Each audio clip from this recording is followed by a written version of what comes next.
Hello and welcome to JK civil services.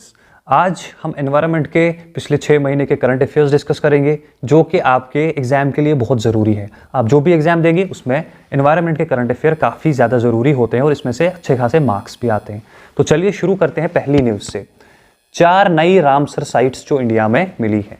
सबसे पहले आपको मैं बता दूं रामसर साइट्स क्या होती है, ये सब भी हम जानेंगे, लेकिन पहले हम न्यूज़ देखते हैं। 4 नई जो मिली है इसमें से 2 जो है वो तमिलनाडु में मिली है, एक सिक्किम में मिली है और एक झारखंड में मिली है। तो पहली जो रामसर साइट है वो है सक्कारा कोटाई बर्ड सेंचुरी जो कि तमिलनाडु में है। उसके बाद जो दूसरी है वो है थिरथंगल जो बर्ड सेंचुरी फिर से तमिलनाडु में है। उसके बाद खिचियोपल्ली जो सिक्किम में है और लास्ट जो है वो उधवा लेक जो कि झारखंड में है। तो ये 4 नाम आपको याद रखने हैं क्योंकि ये 4 नई रामसर साइट्स है जो अभी अभी इंडिया को मिली है। तो एज ऑफ फरवरी 2025 अगर हम बात करें 89 रामसर साइट्स अभी इंडिया में है। मतलब कि अगर हम फरवरी के महीने की बात करेंगे, क्योंकि बाद में जाके ये बढ़ भी सकती है, जैसे कि बढ़ती रहती है, काफ़ी ज़्यादा बढ़ गई है पिछले कुछ टाइम में। तो इसलिए अभी करंट सिचुएशन ये है कि 89 रामसर साइट्स हैं। और अगर स्टेट के बारे में पूछा जाए किस स्टेट में सबसे ज्यादा रामसर साइट्स है तो आपका आंसर होना चाहिए तमिलनाडु विद 20 रामसर साइट्स।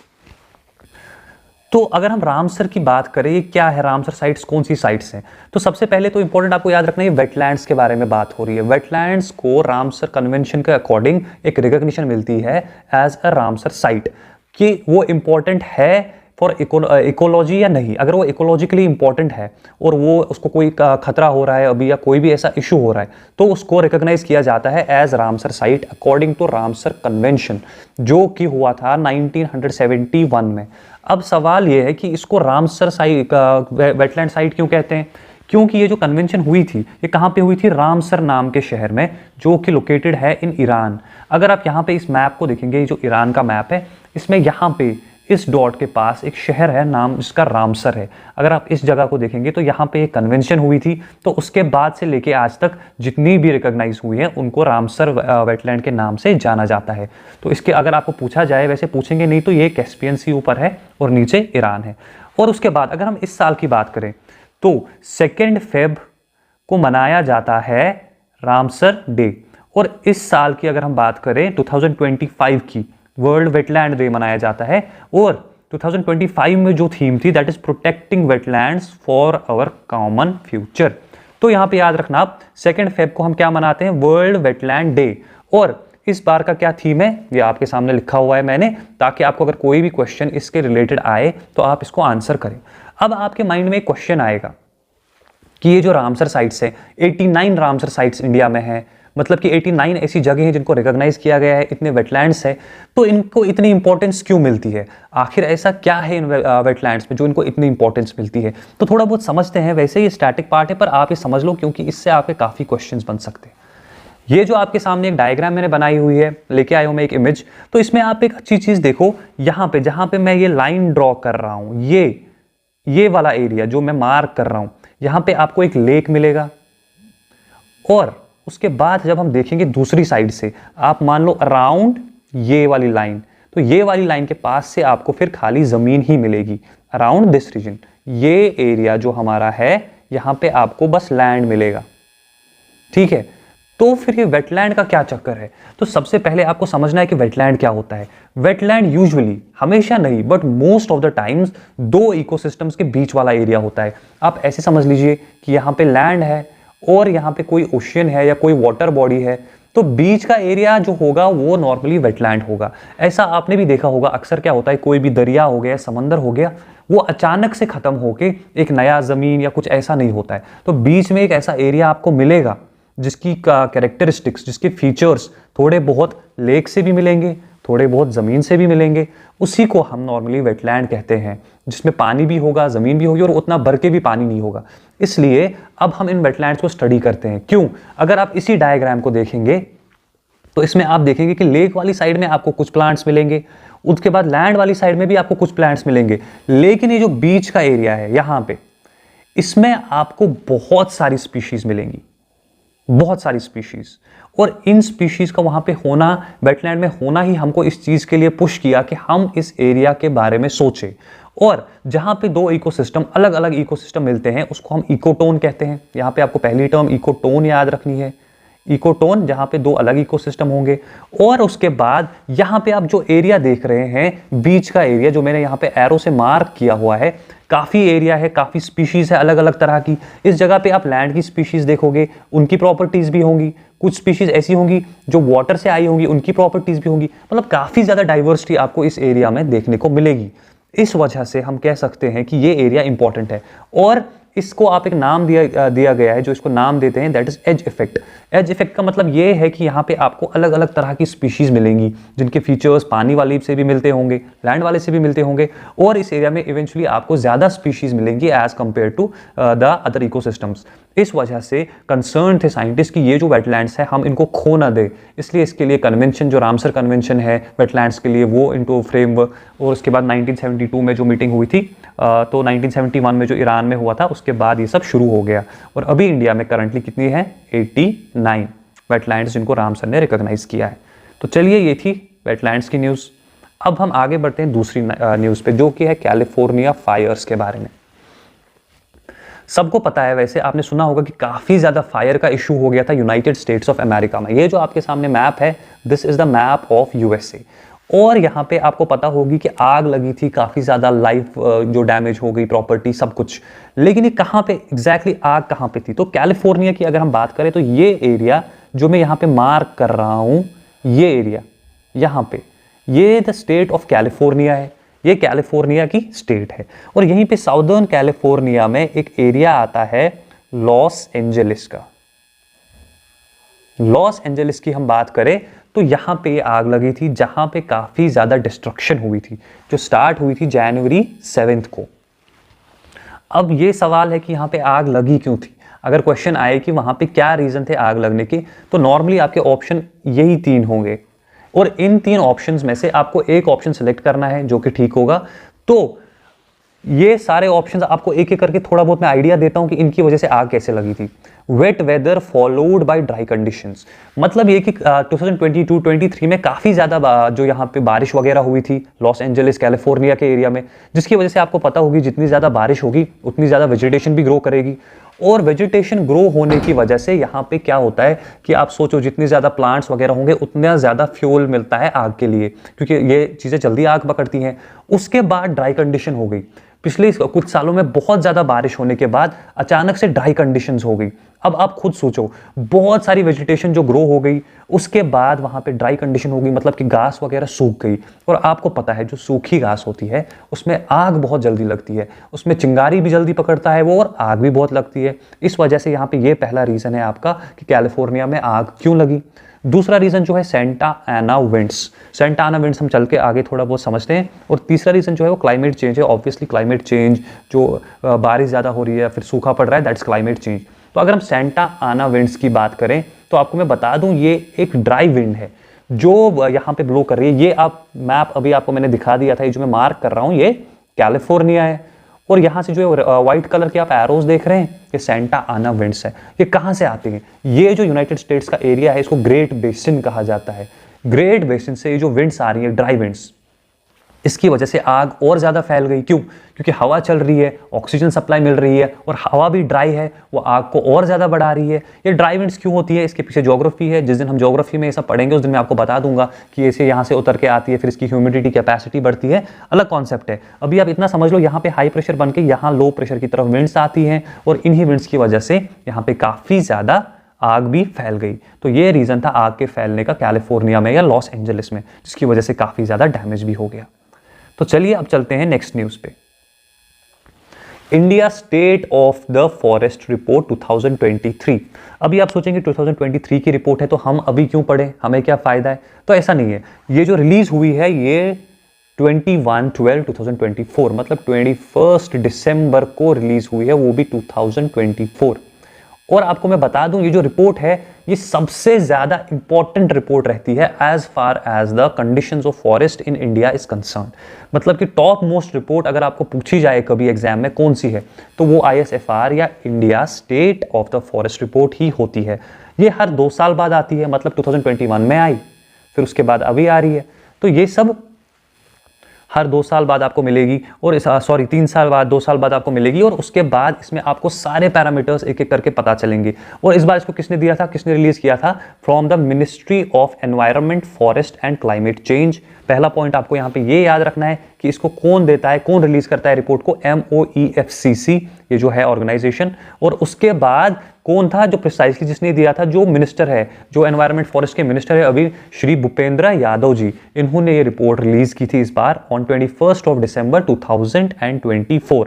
और ये रिपोर्ट प्रिपेयर कौन करता है, कौन बनाता है, कौन जगह जगह जाके जंगलों में देखता है कि कितना जंगल है, कितना लॉस हुआ है, कितना वाइल्ड लाइफ है? तो that is forest survey of India. Prepare इसको करता है फॉरेस्ट सर्वे ऑफ इंडिया। यहाँ पे आपके 2 क्वेश्चन बनते हैं। सबसे पहले आपको पता होनी चाहिए ministry of environment, forest and climate change जो है वो इसको रिलीज करती है, MOEFCC जो है वो इसको रिलीज करेगी। और बनाती कौन है? बनाती है फॉरेस्ट सर्वे ऑफ इंडिया। ये आपके 2 क्वेश्चन यहाँ से बन रहे हैं, और ये हर 2 साल में पब्लिश होती है सिंस 1987। मतलब 1987 से ये चलता आ रहा है, जैसा कि मैंने आपको अभी बता दिया था कि ये हर 2 साल बाद पब्लिश होती है। जैसे इससे पहले रिपोर्ट जो थी वो 2021 में बनी थी, और अभी जो रिपोर्ट है वो 2023 की है, लेकिन पब्लिश वो 2024 में हुई है। तो आपके लिए ये बहुत ज़्यादा ज़रूरी है। तो इसमें सबसे इंपॉर्टेंट चीज़ जो आपको मैं बता दूं क्या था, कि जो यहाँ का ट्री कवर है, फॉरेस्ट एंड ट्री कवर, वो 8,27,357 स्क्वायर किलोमीटर तक फैला हुआ है।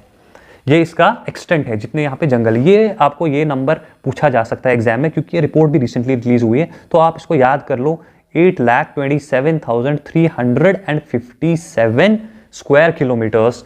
एंड अबव ऑल इसकी अगर परसेंटेज पूछी जाए कि कितना परसेंट ये टोटल है, दैट इज 25%। ये 25% ज्यादा इंपॉर्टेंट है एज कंपेयर टू 8 लाख वाला। क्यों? 25.17% ज्यादा इंपॉर्टेंट है। आपको अगर पूछा जाए कितने परसेंट है तो आपको पता होनी चाहिए। और ये इंपॉर्टेंट क्यों है इतना ज्यादा? क्योंकि आपको पता होगी एक एम है जो इंडिया का है कि उनको 33% जो टोटल है वो फॉरेस्ट कवर बढ़ाना है इंडिया में। इंडिया में 33% फॉरेस्ट कवर होना चाहिए over the period of time. तो इस टाइम पे थोड़ा कम है, 25.17% है, लेकिन बढ़ रहा है, पिछले साल से बढ़ रहा है। और इसका मतलब ये है कि हम सही डायरेक्शन में जा रहे हैं। तो ये आपके लिए ज़्यादा इंपॉर्टेंट बन जाता है कि 25.17% अभी का फॉरेस्ट कवर है। अब इसी रिपोर्ट में बहुत सारी चीज़ें और भी बोली जाती हैं जो कि आपको एग्जाम के पर्सपेक्टिव से याद रखनी है। तो वो समझने के लिए आपको कुछ टर्म्स पता होनी चाहिए। सबसे पहले वेरी डेंस फॉरेस्ट्स, क्लासिफिकेशन की गई है फॉरेस्ट्स की, ठीक है, कवर की बेसिस पे। देखो आपको पहले कैनोपी पता होनी चाहिए। जो ऊपर का ये होता है ना, ये जो यहाँ पे पेड़ है, आप ऐसे मान लो कोई पेड़ है, लेकिन ऊपर फिर ऐसे ऐसे इसका ये जो होगा ना, ये तो ये वाला पार्ट जो इसका वो कैनोपी है, ठीक है। तो ये इसकी बेसिस पे नॉर्मली देखा जाता है फॉरेस्ट की क्लासिफिकेशन। तो जहां पे ट्री कैनोपी की डेंसिटी 70% से ज्यादा होगी उसको वेरी डेंस फॉरेस्ट कहा जाता है। मतलब कि पेड़ बहुत पास पास होंगे, बहुत ज्यादा डेंस कैनोपी होगी, बीच में गैप बहुत कम होगी, अगर होगी भी तो 30% से ज्यादा नहीं होगी। मतलब कि 70% कैनोपी ने ही कवर कर लिया होगा एरिया, तो उसको हम कहेंगे वेरी डेंस फॉरेस्ट। उसके बाद दूसरा टाइप आता है मॉडरेटली डेंस फॉरेस्ट। इसकी डेंसिटी रहेगी 40% से लेके 70% तक। मतलब कि 40 से 70 यानी कि मॉडरेट होगा, इसमें बीच में जगह भी होगी, कैनोपी थोड़ा थोड़ा दूर होगी। मतलब ये जो पेड़ है ऐसे एक होगा और दूसरा वाला थोड़ा दूर ही होगा, इसमें गैप थोड़ी ज़्यादा होगी, तो ये मॉडरेटली डेंस फॉरेस्ट कहलाता है। उसके बाद ओपन फॉरेस्ट की अगर बात करें तो ऐसा मान लो कि बहुत दूर दूर है, बहुत कम फॉरेस्ट है, और ये हमारा ओपन फॉरेस्ट होता है। और अगर स्क्रब्स की बात करें तो स्क्रब तो आपको पता ही है कि जहाँ पे घास फूस होगा, ट्रीज तो कुछ खास होंगे नहीं, होंगे भी तो एक आधा ही फील्ड में होगा, तो उसको हम कहते हैं स्क्रब। ये 4 टाइप हैं जो क्लासिफाई करते हैं, और इसी बेसिस पे हम आगे चल के सर्वे भी करते हैं as per the forest survey of India, जो सर्वे करता है इन्हीं बेसिस पे। तो ये जो कैलकुलेशन इस बार की गई है as per the ISFR report, इसमें आप देखेंगे कि जो फॉरेस्ट एंड ट्री कवर है यहाँ पे, ये यहाँ पे दिया गया है इन स्क्वायर किलोमीटर्स या किलोमीटर स्क्वायर। तो यहाँ पे आप देखो कि ये यहाँ पे नेट फॉरेस्ट कवर दिया है, ये आपको याद रखना पड़ेगा ये सारी चीजें। और इसके बाद अगर आप देखेंगे change in the forest density, मतलब कि चेंज आई है, बड़ा है या कम हुआ है, तो जो वेरी डेंस फॉरेस्ट है ये बड़े हैं। पहले तो आपको ये पता होनी चाहिए, मतलब कि जहाँ पे डेंसिटी 70% से ज्यादा कैनोपी की है वहां पे थोड़ी इंक्रीज हुई है, ये इंक्रीज हुआ है, वेरी डेंस फॉरेस्ट वाला इंक्रीज हुआ है। मॉडरेटली डेंस फॉरेस्ट और ओपन फॉरेस्ट थोड़ा कम हुए हैं, इनकी परसेंटेज थोड़ी कम हुई है। ये आपको पता होनी चाहिए कि कौन से फॉरेस्ट का टाइप बढ़ा है और कौन से फॉरेस्ट का टाइप कम हुआ है as per the India state of the forest report 2023। इसके बाद हम एक और बात करेंगे किसके बारे में, रीजनल ट्रेंड्स के बारे में, मतलब कि एज पर द स्टेट में कैसा चल रहा है, किसी रीजन के बारे में बात करेंगे। जैसे कि वेस्टर्न घाट एक रीजन है जो आपको पता होगी, जो इंडिया के वेस्टर्न कोस्टल एरियाज को कहा जाता है, जहां पे आप देखेंगे क्या है, फॉरेस्ट कवर, मैनग्रोव लॉस कहाँ पे हुआ है, वेस्टर्न घाट्स में 58 आपको स्क्वायर किलोमीटर मिलेगा, नॉर्थ ईस्ट में आपको अच्छा खासा मिलेगा, मतलब नॉर्थ ईस्ट में काफ़ी ज़्यादा डैमेज हो रहा है और मैनग्रोव्स में भी ठीक ठाक हो रखा है। उसके बाद अगर स्टेट्स की बात करें, ये नंबर्स आप याद रखें, अगर रख सकते हैं तो रखें, नहीं रखते हैं तो कम से कम एक ट्रेंड पता होना चाहिए कि क्या चल रहा है। अगर हम स्टेट की परफॉर्मेंस की बात करें कि कौन से स्टेट में क्या हो रहा है, तो यहाँ पे आप देखेंगे top forest and tree cover states, मतलब ये कि सबसे ज्यादा फॉरेस्ट किस स्टेट में है, तो आपको मध्य प्रदेश में मिलेगा, उसके बाद अरुणाचल प्रदेश में मिलेगा और फाइनली महाराष्ट्र में मिलेगा। तो ये 3 स्टेट्स आपको एटलीस्ट याद होनी चाहिए, मतलब कि एमपी, एपी और महाराष्ट्र। ये आपको ऐसे पता होनी चाहिए कि इन स्टेट्स में क्या सीन चल रहा है, इनमें सबसे ज्यादा फॉरेस्ट कवर पाया गया है as per the forest report 2023। उसके बाद इंक्रीज कहां पे ज्यादा देखा गया, देखो एक तो था कि फॉरेस्ट कवर है कहां पे ज्यादा, दूसरा ये है कि यहाँ पे सबसे ज्यादा परसेंटेज इंक्रीज किस स्टेट में हुई है, तो वहां पे छत्तीसगढ़ टॉप कर रहा है, यूपी, ओडिशा और राजस्थान। ये आपको पता होनी चाहिए। इसमें कंफ्यूजन होने का चांस बहुत रहता है कि मध्य प्रदेश में और अच्छा वहां पे तो सबसे ज्यादा था तो फिर इंक्रीज, लेकिन इंक्रीज छत्तीसगढ़ में सबसे ज्यादा हुआ है। और अगर डिक्रीज की बात करें, डिस्पाइट द फैक्ट कि मध्य प्रदेश में ज्यादा फॉरेस्ट कवर है, लेकिन सबसे ज्यादा डैमेज भी फॉरेस्ट को मध्य प्रदेश में ही हुआ है। इंटरेस्टिंग है ना, सबसे ज्यादा फॉरेस्ट कवर है भी वहीं पे और सबसे ज्यादा डैमेज भी वहीं पे हुआ है। पर ऐसा होता है क्योंकि वहां पे जंगल ज्यादा है तो लोगों ने काट दिया होगा, ये सब चलता रहता है। पर आपको ये सब कम से कम स्टेट्स का असेंडिंग ऑर्डर, डिसेंडिंग ऑर्डर पे क्वेश्चन आ जाएंगे कि बताओ जी कौन सा सही है, तो ये आपको पता होनी चाहिए कि ये सब चीजें हैं। और भी बहुत सारी इसमें की फाइंडिंग्स थी, जैसे कि कार्बन स्टॉक के बारे में बात हुई थी। इसमें 81.5 मिलियन टन्स जो बढ़ गया है इस बार स्टॉक, मतलब कि कार्बन को उन्होंने सीक्वेस्ट किया है या कम किया है फ्रॉम द एटमॉस्फेयर, काफी ज्यादा बढ़ गया है। अगर बैम्बू की बात करेंगे तो बैम्बू में मध्य प्रदेश फिर से आगे है, अरुणाचल प्रदेश और महाराष्ट्र है। अगर यूटीज की बात करेंगे मैनग्रूव्स के लिए वेस्ट बंगाल, गुजरात और अंडमान निकोबार है। वेस्ट बंगाल में एक बहुत ही फेमस मैंग्रोव एरिया है सुंदरबन वाला, वो तो आपको पता ही होगी, उस वजह से वेस्ट बंगाल आपको हमेशा आगे ही मिलेगा। एग्रो फॉरेस्ट्री की बात करें तो महाराष्ट्र, कर्नाटक, ओडिशा है। और अगर फॉरेस्ट फायर की बात करें तो ये काफी कम हो गए हैं फ्रॉम 2021-22, मतलब ये कि पुराना जो ISFR का रिपोर्ट आया था उसके बाद ये अब कम हो गए हैं, उससे कम हो गए हैं। टाइगर रिजर्व की बात करें तो उसमें आप देखोगे सबसे ज्यादा फॉरेस्ट फायर्स नागार्जुन सागर, श्रीशैलम, तमिलनाडु, आंध्र प्रदेश में है। और ऐसे करके आपको ये ट्रेंड पता होनी चाहिए कि कहाँ पे क्या चल रहा है। आप जितना याद कर सकते हैं उतना कर लीजिए, मैं यहाँ पे अभी याद करा नहीं सकता हूँ वरना क्लास फिर बहुत लंबी चली जाएगी, इसलिए आपको ये PPT मिल जाएगी ताकि आप ये अच्छे से कर पाओ। अब बात करते हैं रिवर लिंकिंग प्रोजेक्ट की, जो कि काफी टाइम से न्यूज में आ रहा है कि रिवर लिंकिंग करो, क्योंकि सेंट्रल इंडिया में, मध्य प्रदेश में या उधर तेलंगाना साइड में काफी ज्यादा हालत खराब हो रही है ड्रॉट की वजह से, इसलिए रिवर लिंकिंग काफी ज्यादा एक हॉट टॉपिक रहा है। तो prime minister mister Narendra Modi ने फाउंडेशन की है फॉर केन बेटवा रिवर लिंकिंग नेशनल प्रोजेक्ट। केन बेटवा अगर आप यहाँ पे देखेंगे, ये एक रिवर यहाँ से बेटवा जा रहा है और इसको लिंक किया गया है केन के साथ, एक और रिवर, ठीक है। इनको आपस में लिंक कर दिया गया है। ये दोनों किसकी ट्रिब्यूटरीज है, यमुना की, आपको पता होनी चाहिए ये यमुना की ट्रिब्यूटरीज है और इनको आपस में लिंक कर दिया। जो रेड कलर की लाइन आप देखें, इनको लिंक कर दिया गया है। लिंक करने का क्या सीन होता है, इससे क्या होगा, देखो इससे क्या होता है, नॉर्मली आप क्या देखेंगे, किसी दरिया में पानी ज्यादा होगा, किसी एरिया में कम होगा, तो बीच वाले एरिया में सफर ना हो इसलिए इनको वाटर अवेलेबल रहेगा। जहां पे जिस दरिया में कम होगा वहां जाके अगर वाटर डाइवर्ट होगा तो ऊपर वाले दरिया का उसको भी फायदा मिलेगा। और ऊपर वाले दरिया में शायद बारिश होने की वजह से वाटर लॉस हो जाए, फ्लडिंग का इशू आ जाए, तो वाटर अगर डाइवर्ट किया जाएगा तो वो वाले इश्यूज भी टैकल किए जा सकते हैं। तो अगर हम इनकी बात करें तो ये कहां कहां पे आपको मोस्टली मिलेगा, ये रिवर लिंकिंग मध्य प्रदेश और उत्तर प्रदेश में, क्योंकि इनको जो टारगेट करना था ये एरिया, यहाँ पे it's called the Bundelkhand region, ये काफी ड्रॉट प्रोन होता है, यहाँ पे काफी सूखा पड़ जाता है। इस वजह से अगर आपको क्वेश्चन पूछा जाए जो रिवर लिंकिंग प्रोजेक्ट है केन बेटवा का, उसमें से किसको टारगेट करना चाहते हैं, फिर वहां पे ऑप्शन आएगा बुंदेलखंड, बागेलखंड, पेनिनसुलर इंडिया। तो आपको पता होनी चाहिए इसमें बुंदेलखंड रीजन आपको मार्क करना है। Mostly this is the area that they want to target. इसके भी 2 फेजेस होंगे, फेज 1 और फेज 2। फेज 1 में अगर हम बात करेंगे, उसमें डैम, एक डैम जो है धुआंधन डैम, दुआधन डैम जो है 77 मीटर हाई। अगर हम इसकी बात करें कहाँ पे है, मध्य प्रदेश पन्ना टाइगर रिजर्व के पास है, ठीक है। यहाँ से इरिगेशन एंड पावर जनरेशन की बात हो रही है, और उसके बाद यहाँ पे वाटर ट्रांसफर होगा। तो देखो क्या होता है कि इरिगेशन के लिए तो पानी चाहिए ही चाहिए। हाइड्रो इलेक्ट्रिसिटी के बारे में भी आपको पता होगी, हाइड्रो इलेक्ट्रिसिटी के बारे में आपको काफ़ी ज़्यादा पता होगी। इसमें काफ़ी ज़्यादा क्वेश्चंस भी आते हैं, यहाँ पे भी काफ़ी ज़्यादा चलता है, जैसे सलाल हाइड्रो प्रोडक्ट्स हो गया। तो ऐसे ही करके ये यहाँ पे यहाँ से बिजली बनाना चाहते हैं। और दूसरा जो है, दूसरा फेज भी है, वहाँ पे भी वो वाटर स्कैरिसिटी जो है बेतवा बेसिन में, उसको टैकल करना चाहते हैं। तो ये कुछ इश्यूज है जो रिवर लिंकिंग के साथ रहे हैं। और यहाँ पे जो मैप है ये आपके लिए जानना बहुत ज़रूरी है। इसमें जो है रेड कलर के हैं, ये रिवर लिंकिंग हो रही है कौन सी, पेनिनसुलर रिवर्स की। पेनिनसुलर रिवर्स के बारे में आपको मैं जल्दी जल्दी बता देता हूँ, क्योंकि फिर क्लास ज़्यादा लंबी हो जाएगी।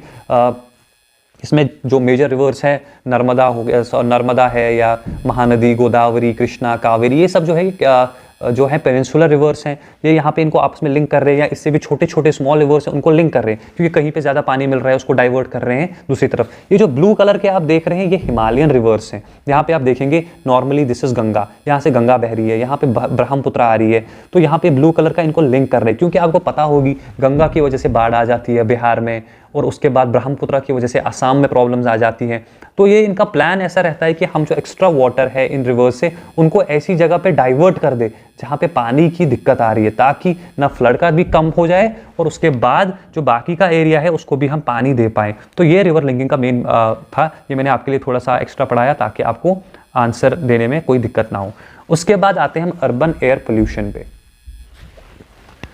आपने इस साल देखा होगा कि दिल्ली की हालत विंटर में बड़ी ख़राब हो गई, जैसे दिसंबर जनवरी में खास कर आके तो बड़ी बुरी हालत हो गई थी, एयर क्वालिटी इंडेक्स गिरता जा रहा था।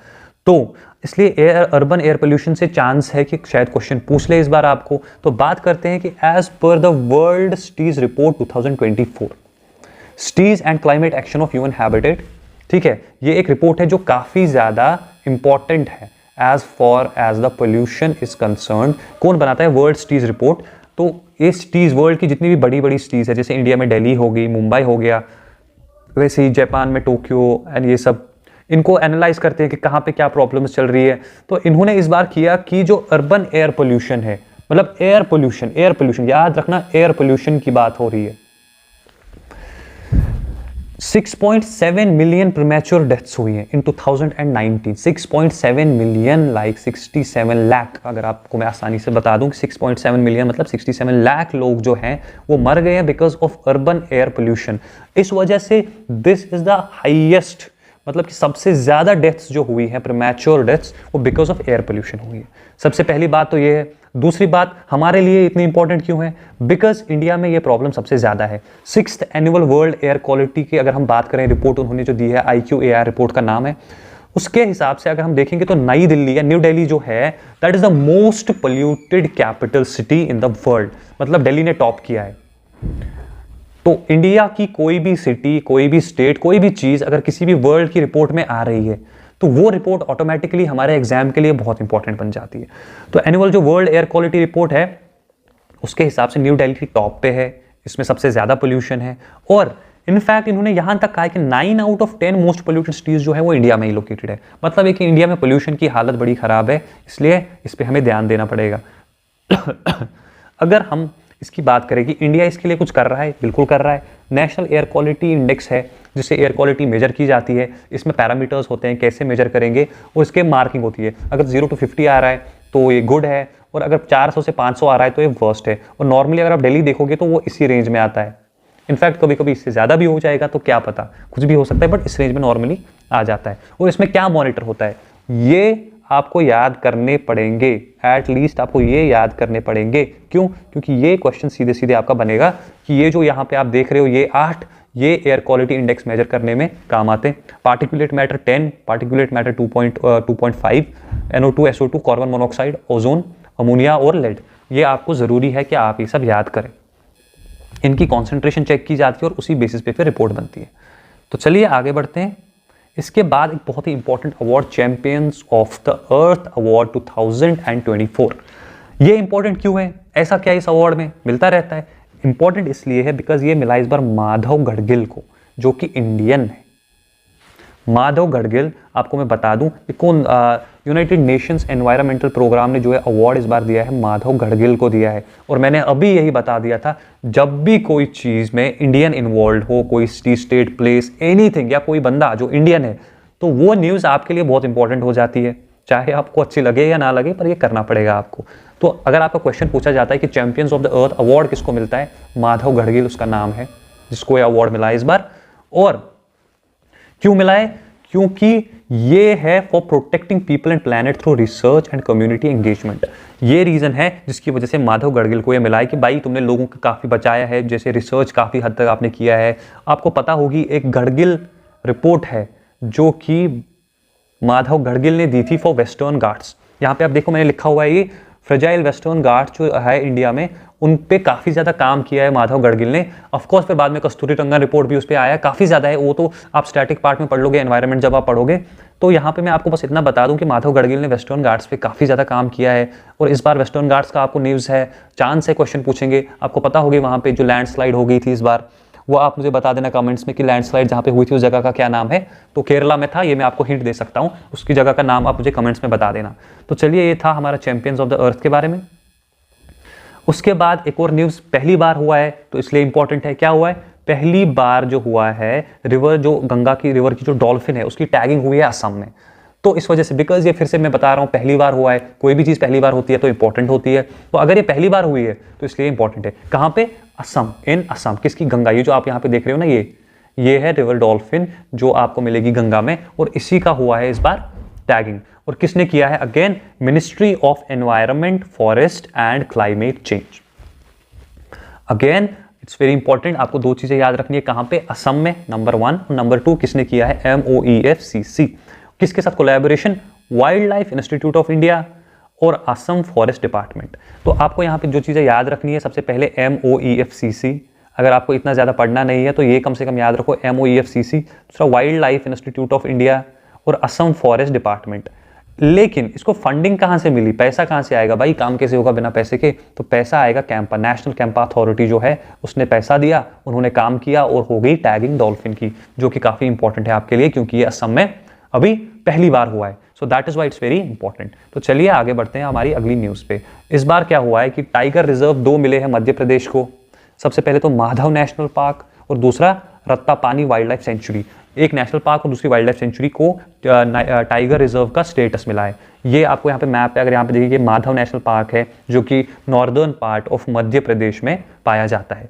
अब अगर हम बात करें कि ये इतना इंपॉर्टेंट क्यों है, ये टाइगर रिजर्व के बारे में हम इतना क्यों जानते हैं, क्योंकि आपको पता होगी कि आज से 12 साल पहले, 14 साल पहले काफ़ी ज़्यादा टाइगर्स की बुरी हालत थी, लगता था कि ख़त्म हो जाएंगे। फिर प्रोजेक्ट टाइगर वाइगर बाद में आ गया था, काफ़ी पहले आ गया था, अभी मुझे एग्जैक्ट डेट याद नहीं है, 1972 में कि कुछ है, वो मैं एक बार चेक करके बताता हूँ। तो काफ़ी पहले आया था प्रोजेक्ट टाइगर, और उसके बाद काफ़ी ज़्यादा काम हुआ है टाइगर पे, और कंजर्वेशन अश्योर्ड टाइगर स्टैंडर्ड्स हैं जो एक्रेडिट ऑफ टाइगर रिजर्व्स, ये इनको एक मिलता है, जिसमें 23 टाइगर रिजर्व्स हैं इंडिया की एज ऑफ नाउ। देखो मैं फिर से बता रहा हूँ, मैं अभी पढ़ा रहा हूँ, कल को ये चेंज हो जाएगा, फिर आप बोलोगे सर आप गलत पढ़ा। नहीं, इस टाइम पे 23 टाइगर रिजर्व्स को ये मिला है। और उसके बाद इंटरनेशनल बिग कैट अलायंस के बारे में भी आपको पता होगी, इसमें भी इंडिया एक मेंबर है, इनफैक्ट एक बहुत ही इंपॉर्टेंट मेंबर है इंटरनेशनल बिग कैट अलायंस का। तो ये 2 नाम आप याद रखो फिलहाल, माधव नेशनल पार्क और रत्तापानी वाइल्ड लाइफ सेंचुरी, जिनको अभी टाइगर रिजर्व का स्टेटस मिला है। तो चलिए आगे बढ़ते हैं दूसरी न्यूज़ पे, वो है किलुआ वॉल्केनो। ये एक बहुत ही इंपॉर्टेंट न्यूज़ इसलिए है क्योंकि ये वॉल्केनो काफ़ी ज़्यादा खतरनाक था, इरप्ट हुआ। ये आप इमेज देख लो यहाँ पे, कहाँ पे है? हवाई। हवाई आपको पता होगी एक आइलैंड नेशन है जो कि पैसिफिक में पाया जाता है। तो ये आप याद रखो कहाँ पे मिलता है? पैसिफिक एरिया में मिलता है। तो इसलिए ये इंपॉर्टेंट है, यूएस की टेरिटरी है। और उसके बाद ये एक्टिव वॉल्केनो है, फटता है। और आपको पता होगा जब वॉल्केनो ब्लास्ट होता है तो वहाँ पे काफ़ी ज़्यादा गैसेज आते हैं, वाटर वेपर्स आते हैं, जिसकी वजह से एनवायरनमेंट में कार्बन डाइऑक्साइड ऐड हो जाता है और ग्रीन हाउस इफेक्ट बढ़ता है। देखो अब वाटर वेपर आएंगे और उसके बाद कार्बन डाइऑक्साइड आएगा, बाकी सारा आएगा, तो उसकी वजह से क्या होता है, कभी कभी ये सब एनवायरनमेंट में ही रहेंगे, अब आगे तो जाएंगे कहाँ? उस वजह से अभी वैसे ही क्लाइमेट चेंज का पंगा चल रहा है, इस वजह से टेम्परेचर और भी बढ़ेगा। तो यहाँ पे न्यूज़ आपके लिए क्या है? किलुआ वॉल्केनो, सॉरी। अब आते हैं हम हमारी इंपॉर्टेंट न्यूज़ पे, that is COP16 of UNCCT। यहाँ पे आपको मैं एक इंपॉर्टेंट चीज़ बता दूँ, यहाँ पे आपको 3 न्यूज़ में पढ़ाऊंगा। एक होगी UNCCD, एक होगी UN कन्वेंशन ऑन बायोडाइवर्सिटी, और एक होगी COP29 जो इस बार हुई थी UNCCF, और वहाँ पे हम वो पढ़ेंगे एक एक करके। तो इन चीज़ों में आप कंफ्यूज नहीं होना कि हम क्या पढ़ रहे हैं। सबसे पहले हम पढ़ रहे हैं यूएनसीसीडी। ये किसके साथ डील करती है? डेजर्टिफिकेशन के जो भी इश्यूज आ रहे हैं तो ये उन चीज़ों के साथ डील करेगी कि डेजर्टिफिकेशन नहीं होनी चाहिए। तो ये कौन सी मीटिंग थी? 16th मीटिंग थी ये। और इसमें एक चीज़ आपको ज़रूरी है जो याद रखनी कि ये हर 2 साल में होती है, मतलब कि ये हर साल नहीं होती है। आपको पता होनी चाहिए ये 3 मीटिंग में हर साल कौन होती है और हर 2 साल बाद कौन होती है। थीम आपको याद रखनी है। थीम क्या थी इस बार की मीटिंग की? आवर लैंड आवर फ्यूचर, ये हमारी थीम थी। और उसका आउटकम वही था कि भाई डेजर्टिफिकेशन बचाओ, जो लैंड है डिग्रेडेशन हो रही है, लैंड डिग्रेडेशन बचाओ। और एक इंपॉर्टेंट चीज़ जो आपको याद रखनी है कि $12 बिलियन का प्लेज लिया है ताकि डेजर्टिफिकेशन और लैंड डिग्रेडेशन को टैकल करे। इंपॉर्टेंट चीज़ जो आपको यहाँ आपके एग्जाम के लिए है यही है कि क्या 2 साल बाद होता है, थीम क्या है इसकी, और कहाँ पे हुआ था? सऊदी अरब में हुआ था, ये रियाद में। वैसे ये पहली बार हुआ है कि मिडल ईस्ट के किसी कंट्री में इसकी मीटिंग हुई है, इसलिए इंपॉर्टेंट है, क्योंकि पहली बार कोई भी चीज़ होती है तो वो आपके लिए वैसे इंपॉर्टेंट बन जाती है। तो ये याद रखना यूएनसीसीडी। इसके बाद हम बात करेंगे UNFCCC, United Nations framework convention on climate change. ये है COP 29।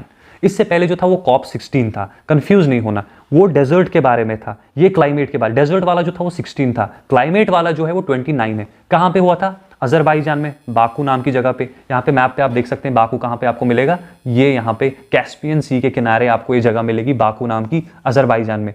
और जो मैंने अभी आपको बोला था, जो डेजर्टिफिकेशन वाली 2 साल बाद होती है, लेकिन ये वाली जो है हर साल होती है। तो ये एनुअल कॉन्फ्रेंस है और ये हर साल होती है।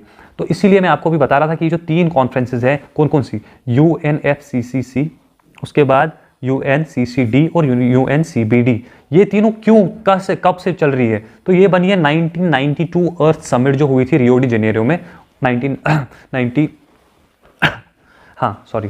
तो क्या हुआ कि जो अर्थ समिट हुई थी रियो में, उसके बाद से ये 3 चलती आ रही है, यूएनएफसीसीसी, यूएनसीबीडी और यूएनसीसीडी। तो इन तीनों में कंफ्यूज नहीं होना, क्योंकि ये तीनों इसी बार हुई है। तो इसलिए पहली वाली जो हुई है वो सऊदी अरब में हुई है, दूसरी वाली अजरबैजान में हुई है, और इसके बाद हम अगली वाली पे चलेंगे। पहले इसको खत्म करके अगर हम इसके बारे में देखेंगे इसके क्या इनिशिएटिव्स थे। तो मीथेन, क्योंकि क्लाइमेट के बारे में बात हो रही है और मीथेन आपको पता है काफ़ी ज़्यादा ग्लोबल वार्मिंग पोटेंशियल है इसके अंदर, तो इसलिए इन्होंने बोला कि भाई मीथेन का देख लो, इसको किसी भी तरह से कम करो।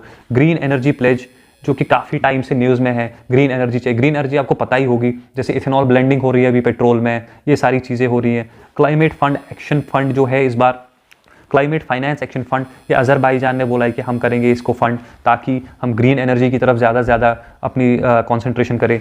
Baku dialogue on water for climate action, water पे ध्यान दिया जाएगा, क्योंकि वाटर भी क्लाइमेट का ही जब वाटर सही रहेगा तो क्लाइमेट भी ठीक रहेगा, ये इंपॉर्टेंट है। Global energy efficiency alliance launched by UAE, ये आपको पता होनी चाहिए। ग्लोबल एनर्जी एफिशिएंसी अलायंस, कोई कंट्री का अगर नाम मैंने मेंशन किया है तो उसका मतलब ये है कि वो कंट्री आपको याद रखनी है कि उस कंट्री ने स्पेसिफिकली क्या किया है। ग्लोबल एनर्जी स्टोरेज और enhanced climate action in tourism, और उन्होंने टूरिज्म पे भी ध्यान दिया है, बिकॉज आपको पता होगा कि टूरिज्म की वजह से भी कुछ जगह ऐसी होती है जहाँ पे बड़ी प्रॉब्लम्स हो जाती है, जो कि अनटच्ड जगह होती है। जब वहाँ पे टूरिज्म बढ़ जाता है तो वो लैंड वहाँ पे सब डिग्रेडेशन और बाकी चीज़ें हो जाती हैं। तो ये किसके बारे में हम बात कर रहे थे? COP 29 of UNFCCC. अब बात करते हैं फिर से COP 16 यूएनसीबीडी। यहाँ पे आपको क्या याद रखना है? 16th था ये, कहाँ पे हुआ था? कोलंबिया में, ठीक है, काली कोलंबिया में मीटिंग हुई थी। थीम क्या था? Peace with nature. तो आपको 3 चीज़ें जो अभी तक मैंने बता दी वो क्या है? UNCCD, UNFCCC, UNCBD. इसका भी 16, इसका भी 16, इसका 29, ठीक है। ये आपको पता होनी चाहिए। थीम आप याद कर लो, यहाँ पे पीस विद नेचर इसकी थीम है। थीम आपको पता होनी चाहिए क्योंकि एग्जामिनर को आदत है थीम पूछने की। लेकिन इसमें इंडिया ने काफ़ी ज़्यादा प्लेज लिए हैं। जैसे सबसे पहला उन्होंने अपडेट कर दिया अपना national biodiversity strategy and action plan, जिसमें 23 टारगेट्स उन्होंने बोला हम अचीव करेंगे। पढ़ेंगे हम इनको भी आगे। 23 टारगेट्स के बारे में बोला है। बजटरी एलोकेशन जो इंडिया ने बोला है 81,664 करोड़ की बात हुई है, ताकि कंजर्वेशन फ्रॉम 2025 to 30। और बाकी सारी चीज़ें भी ऐसी होती है, ये चाहो तो आप खुद पढ़ो, पर ये 2 पॉइंट्स जो मुझे लगे काफ़ी इंपॉर्टेंट है पहले 2, बाकी आप चाहो तो पढ़ सकते हो, पर उतने ज़रूरी है नहीं। अब मैं आपको जो अभी बता रहा था national biodiversity strategy and action plan जो इंडिया ने प्लेज किया है अभी, कहाँ पे?